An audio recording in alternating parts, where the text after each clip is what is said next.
Welcome to Gear Vlogz, the update show. Special edition, SEMA special edition. So before we get into all of the stories that we talked about today, I'd like to ask you guys to head on over to gearvlogs.com/donate and check out our donation page if you want to help fund next month's trip to SEMA to help with travel costs.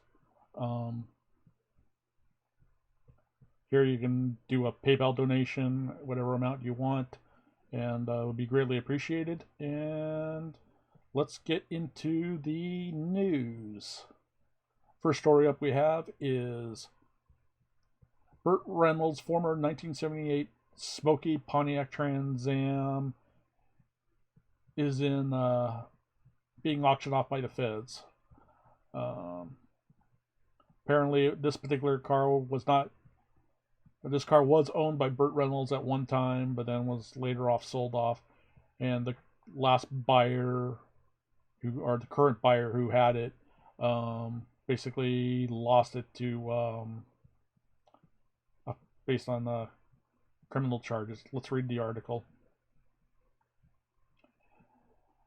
A 1978 Pontiac Trans Am, once owned by Burt Reynolds, as a memento of the car he drove in the film Smokey and the Bandit, will be among nearly 150 muscle cars and luxury vehicles seized from the alleged perpetrator of an $800 million investment scheme that will hit the auction blocks this weekend in California.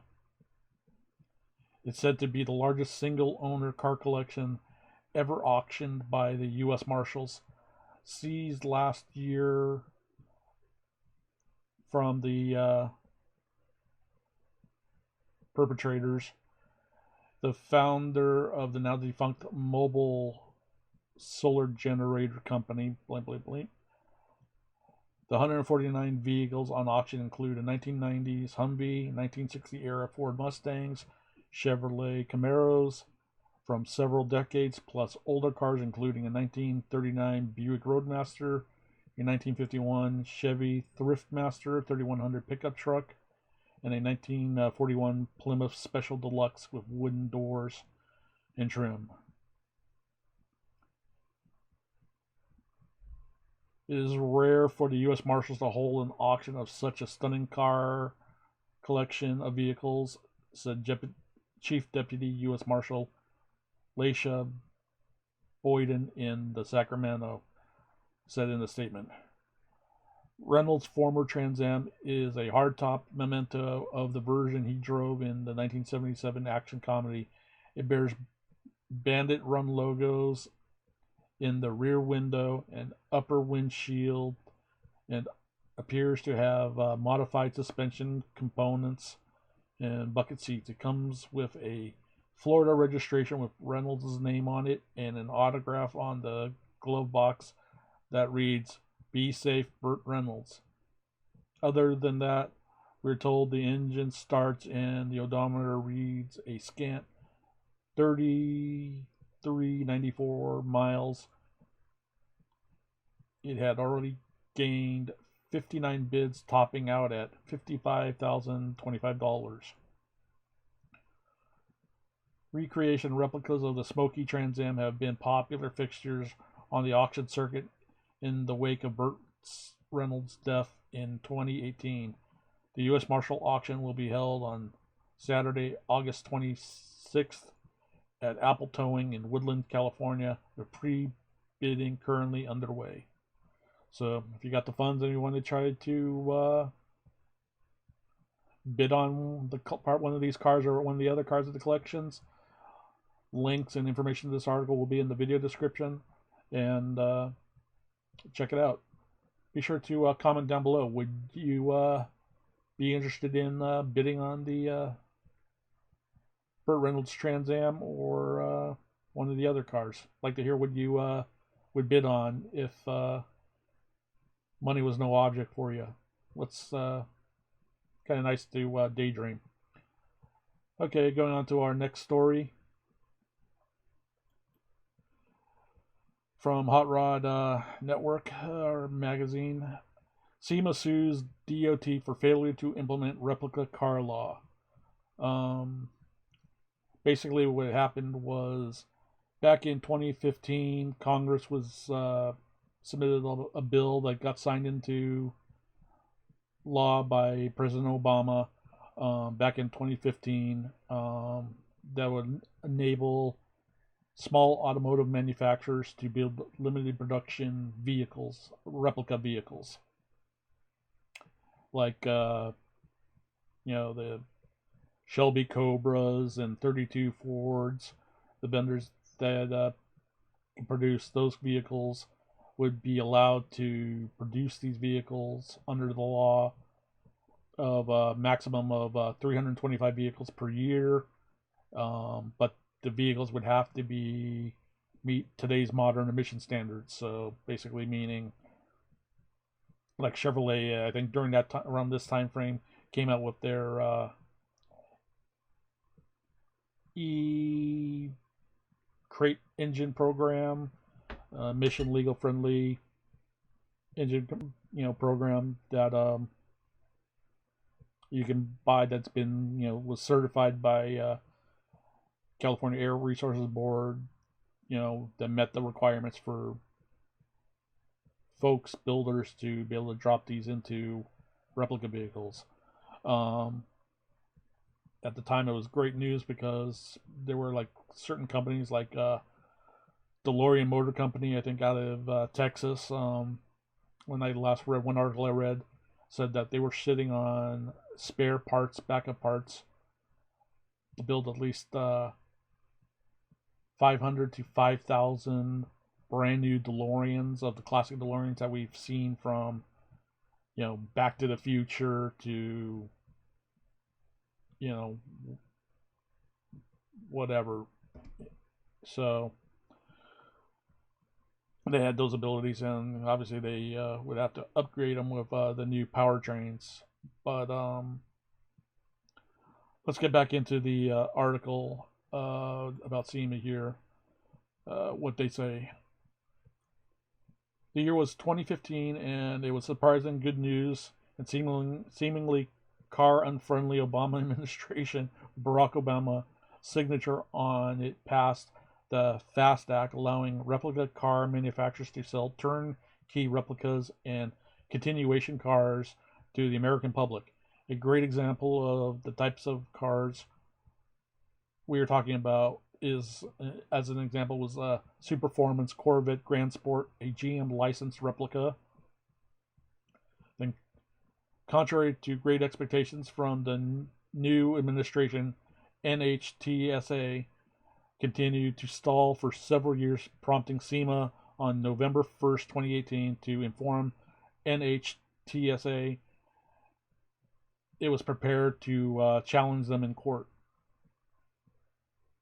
Today, October 17th, 2019, and SEMA has filed suit. Here it is in SEMA's words.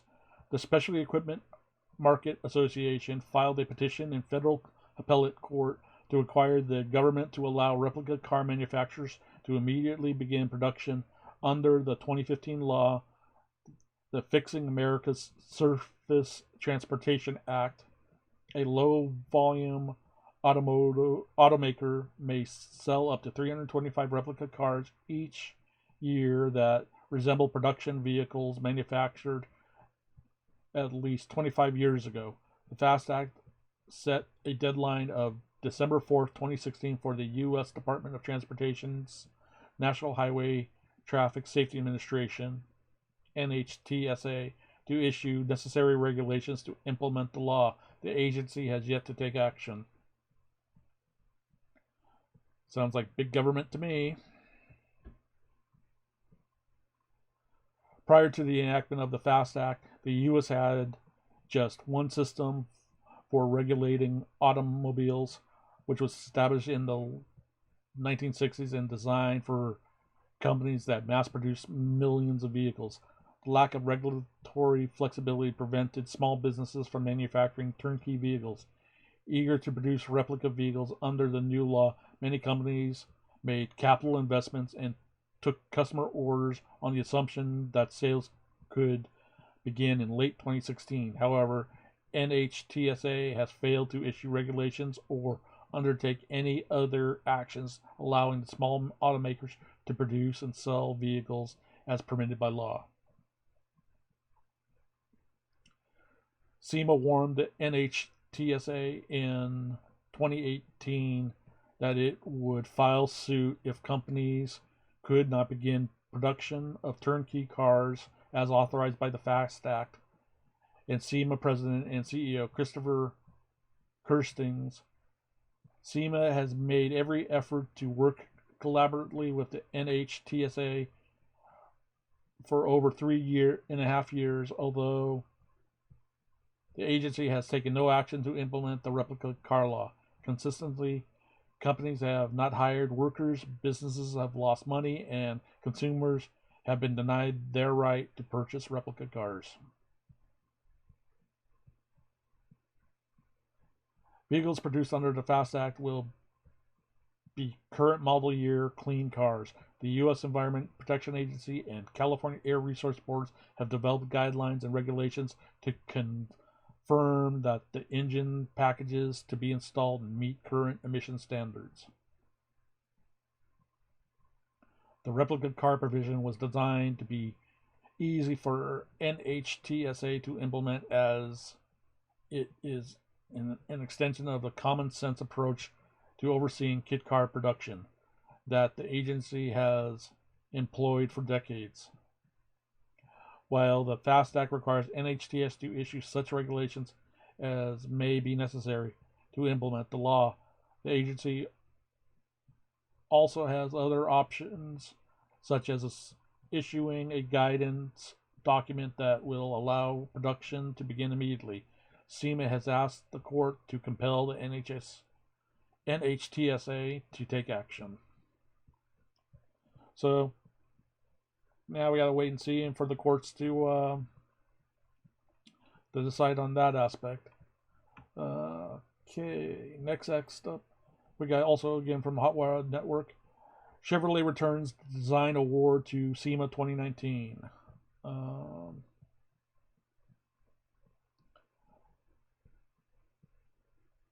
Nice little picture here. Let's pull it up here.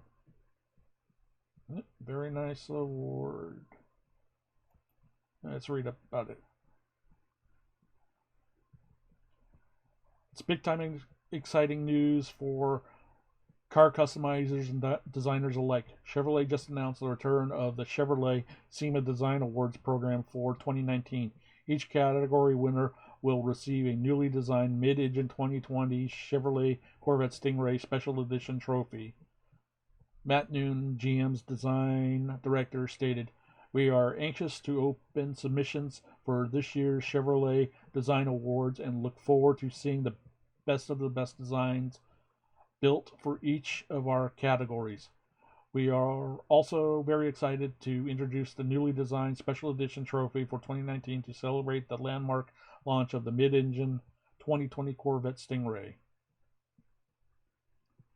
Registration and participation. Visit ChevySEMA.com to register your vehicle. All fields are required. All registrations must be received before October 11, 2019 to be considered for an award. One wildcard entry will be permitted for registration at the SEMA show. Pre-registration is not required for the Designer's Choice Award. Contact Chevy SEMA Design Awards at gm.com with questions and to submit photos of your build. Be willing to support mutually agreed Chevrolet marketing activities during and after the SEMA show. Renderings and in-process build photos, final photos, front 3/4, rear 3/4, engine and interior prior to the SEMA show. Build qualifications. Preservation of the Chevy bowtie emblem if originally equipped on the front of the vehicle, use of a Chevrolet gas-powered Duramax diesel powertrain, GM electric powertrain, or non-competitive OEM electric powertrain.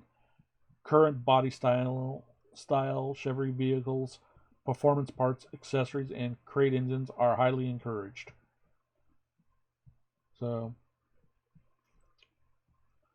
hopefully, if you're a builder and you qualify for these things, something for you guys to have considered. But I think it's a little too late now to submit it at this time of the date. Okay, next up we have here Chris from BFs for Build is, if you haven't been following his channel, I'll have links to his channel in the video description.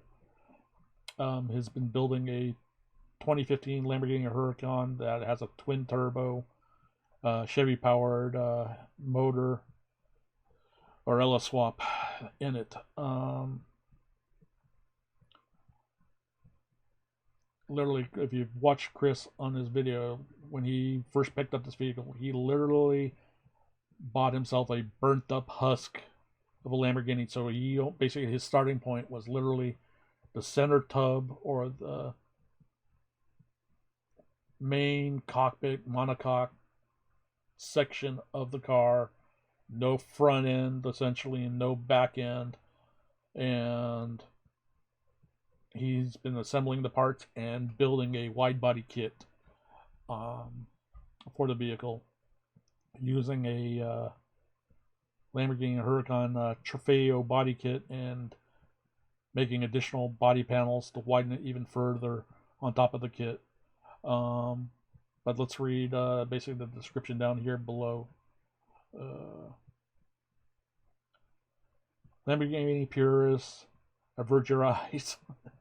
We have yet another LS swap on our hands. The crew behind the YouTube channel, B is for Build, is bringing in 2015 Lamborghini Huracan to the 2019 SEMA show. But it's not just a case of someone doing an LS swap to troll the world, nor is it just a basic LS. According to a press release from turbocharger manufacturer Garrett, which will host the Chevy-powered Lambo, the car was an engineless wreck, having been in a fire, so B is for Build's team is resurrecting a Lamborghini that would have otherwise been scrapped, not tearing apart an otherwise fine car. The engine that's going in isn't a junkyard LS V8. It's a 7-liter example from Texas Speed. The team is also adding a pair of twin turbochargers, according to the YouTube channel. It should make 1,500 horsepower at the wheels. That's in Koenigsegg and Bugatti territory. Making it all the sweeter is the fact that the engine will be bolted to a 6-speed manual transmission, which came from an Audi R8. It looks like they even retained the sweet gated shifter from the R8 as well. So yeah, I'll have links to Chris's YouTube channel where you can follow the build list of the car. It's pretty interesting. Based on this video here, picture here, on the initial startup, they were able to get it started up, but he ran into a little snag to where the headers that he built or used, the material that he used, the material was too thin, and they basically, right at startup, were glowing red. So last I heard on the last update on his video that he was ordering up from the manufacturer where he got the initial header kit from. They had the same kit, but in a thicker gauge metal, so hopefully he got that in time and will be able to refab what the work that he has done into his headers to accommodate the situation and get the car up and running and tuned, because Texas Speed also wanted him to,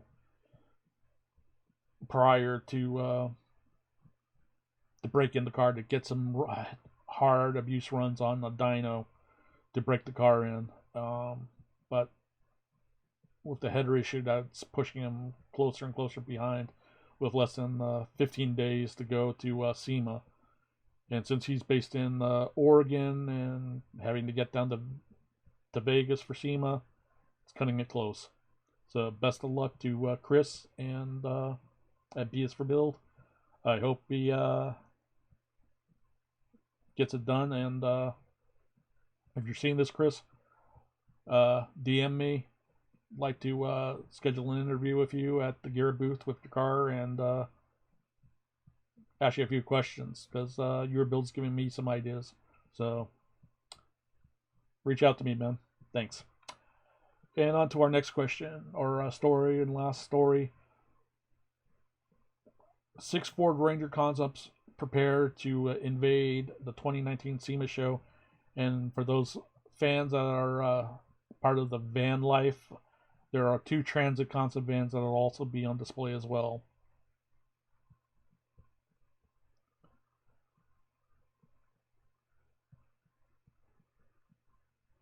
In total, there will be 6 Ranger pickups concepts scheduled to debut when the show kicks off on November 5th. And they range from street to overlanding pickups of one's dreams. The first up is a Ford Ranger T-Gen edition, which is for the stance crowd. The pickup deliberately shies away from the typical modifications such as a lift kit and all-terrain goodies in favor of a wide body kit and air suspension. The latter slams the Ranger 8 inches lower in the front and 9 inches lower at the rear. A light Roush performance upgrades rounds out the overall build. RTR Rambler Ranger takes things in a different direction. Built for the camper, not the glamper. The RTR Ranger features a built-in tent and a snowboard support capsule to make sure drivers get where they need to go. A Ford Performance Fox off-road suspension kit and 33-inch tires report for duty. The suspension kit gives the pickup a 2-inch lift, and underbody rock protection helps keep damage at bay. Both Yakamiya and Advanced Accessory Concepts follow a similar path, although the former is far from lighter overhauling, no tents or things like that.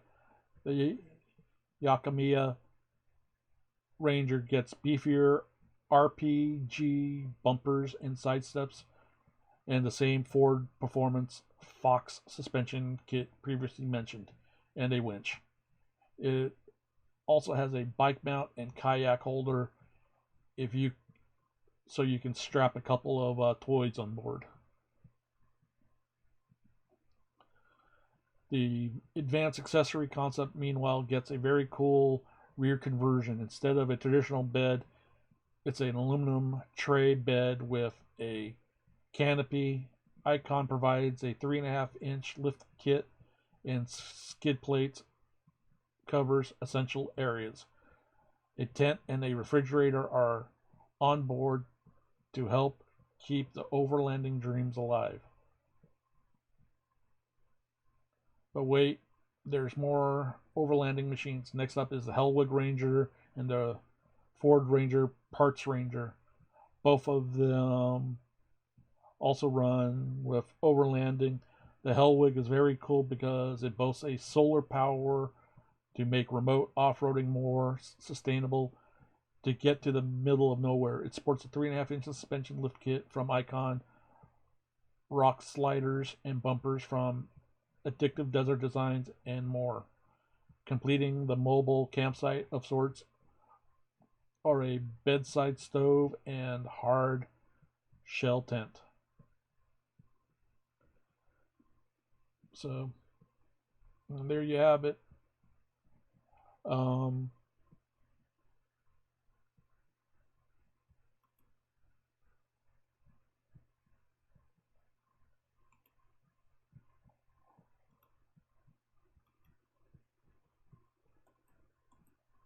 So there you have it. Comment down below if you want what kind of coverage of vehicles that you want to see at SEMA. Be cars, trucks, lift kits, whatnot. So it's going to be interesting to see this year which vehicles are going to be in abundance of at SEMA. Usually, each year there's more, one particular model vehicle stands out versus the next. And from what I'm seeing so far right now, looks like Ford's making an big effort push with the Ford Rangers. And then, of course, we have Toyota with their Supras. With the Supras coming out, we're expecting a lot of Supras. I believe are going to be in abundance. So it'll be interesting to see what shows up out there. I'm also working on some stories to where of YouTuber builds this year of stories. So comment down below if you want to see, if you know of a YouTuber and his builds that are going to be at SEMA.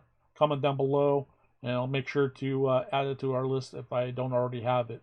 There are quite a few that I want to catch. I know James the Stradman will be having his collection of rides at SEMA.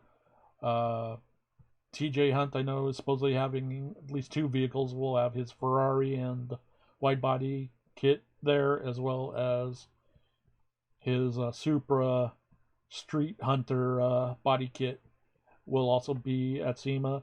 Tavares will be having his Fast 8, I believe, or Orange Murcielago, restoration will be on display as well. So if there's anybody else I missed, be sure to leave me a comment down below in the comments so I can add it to the list. If you like this video, be sure to hit that like button, share it. It helps with the views if you can share this video out, because I'm not getting too much notification on my videos. So the only way I can help out is if you guys share this video out. And if you hated it, let me know too. Till then, see ya.